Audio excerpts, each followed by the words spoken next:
বাংলাদেশে গণতন্ত্র প্রতিষ্ঠা ও অর্থনৈতিক উন্নয়নে অন্তর্বর্তীকালীন সরকারকে সহযোগিতা করবে জাতিসংঘ।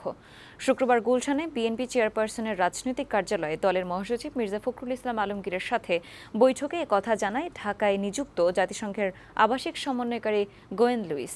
বৈঠক শেষে বিএনপির স্থায়ী কমিটির সদস্য আমির খসরু জানান, মানবাধিকার ও গণতন্ত্র নিয়ে উন্নয়ন সহযোগীদের শঙ্কা কেটে গেছে।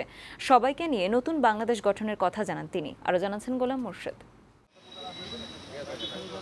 দেশের সবশেষ রাজনৈতিক পরিস্থিতি নিয়ে শুক্রবার বিএনপির সাথে বৈঠক করে জাতিসংঘের প্রতিনিধি দল। বিএনপির চেয়ারপারসনের গুলশান কার্যালয়ে আয়োজিত বৈঠকে নেতৃত্ব দেন দলের মহাসচিব মির্জা ফখরুল ইসলাম আলমগীর। জাতিসংঘের পক্ষে ঢাকায় নিযুক্ত আবাসিক সমন্বয়কারী গোয়েন লুইস অংশ নেন। সোয়া ঘণ্টাব্যাপী বৈঠকে গেল এক মাস ধরে শিক্ষার্থীদের আন্দোলন, সহিংসতা, নতুন অন্তর্বর্তীকালীন সরকার ও সামনের দিনগুলোর চ্যালেঞ্জ নিয়ে আলোচনা হয়। বৈঠক শেষে জাতিসংঘের আবাসিক সমন্বয়কারী সাংবাদিকদের জানান, সহিংসতা বন্ধ করে কিভাবে দেশের অর্থনৈতিক অগ্রগতি হতে পারে তা নিয়ে আলোচনা হয়েছে।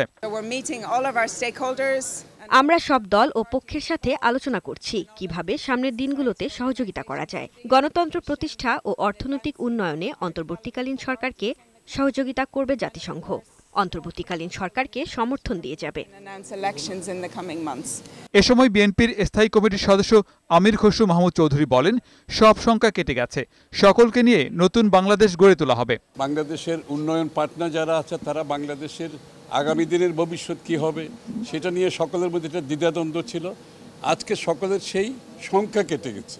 আমরা সবাই মিলে আগামী দিনে বাংলাদেশ কিভাবে করব, আমাদের পার্টনাররা, UN is a major partner এবং তাদের সমর্থন প্রয়োজন আছে এবং তারা সেই সমর্থন দিতে রাজি আছে এবং সবাইকে নিয়ে কাজ করতে রাজি আছে। আমরা সবাই মিলে একটা নতুন বাংলাদেশ করব। আগামী দিনে নিরপেক্ষ সরকারের অধীনে গ্রহণযোগ্য নির্বাচনের পক্ষে আবারও দলের অবস্থান তুলে ধরেন বিএনপির নীতি নির্ধারক এই নেতা।